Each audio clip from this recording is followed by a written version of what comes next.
Hello everyone, कैसे हैं आप सभी। तो उम्मीद करता हूँ आप सभी बहुत अच्छे हैं। तो चलिए मैं बात करता हूँ LPCVT1 एग्ज़ाम पर। मेरा जो एग्ज़ाम था वो 13 तारीख फर्स्ट शिफ्ट में था, बाकी एक ही शिफ्ट लगी हुई थी उस दिन। तो कल मेरा एग्ज़ाम हुआ है, कल मैं वीडियो बना नहीं पाया तो उसके बदले आज बना रहा हूँ। उसका मैंने पूरा एनालिसिस किया है, मैंने कितने क्वेश्चन अटैम्प्ट किए हैं, क्या गलती मैंने करी है वो आपको नहीं करना है, कौन से टॉपिक से कितने क्वेश्चन आ रहे हैं वो आपको मैं सब बताने वाला हूँ इस वीडियो में। तो सबसे पहले मैं बात करता हूँ, आपकी जो ब्रीटेज रह रहा है वो मैथ एंड रीजनिंग का रह रहा है, क्योंकि साइंस के लगभग 7 क्वेश्चन पूछे गए थे मेरे वाली शिफ्ट में।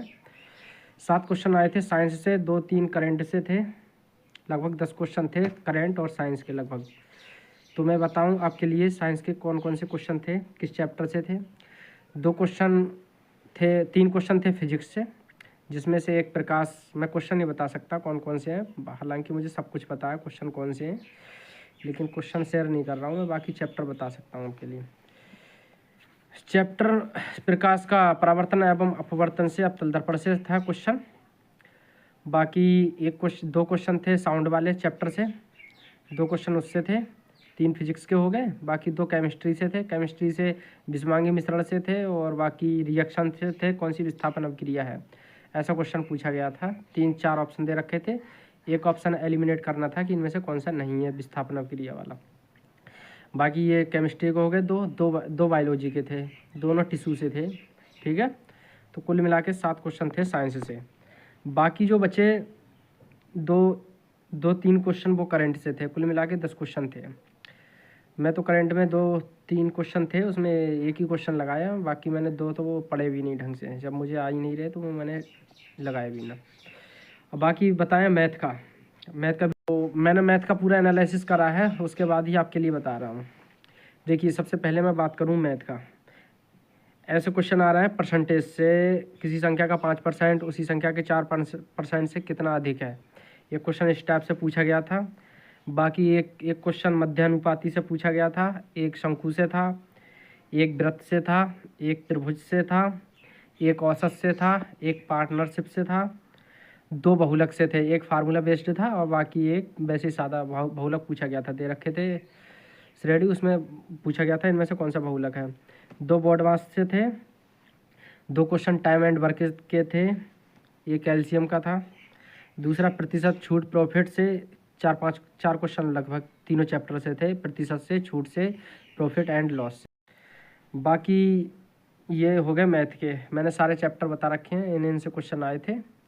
और लगभग रीजनिंग जो है, रीजनिंग का तो वही लेवल रह रहा है जो ग्रुप डी में था, वही लेवल है रीजनिंग का कोई ज़्यादा इशू नहीं है। बस टाइम की मैनेज, जो टाइम मैनेज करेगा वो क्वालिफाई कर जाएगा, जिसका मैथ रीजनिंग अच्छे हैं थोड़ा, और जिसने टाइम मैनेज कर लिया तो वो उसका हो जाएगा।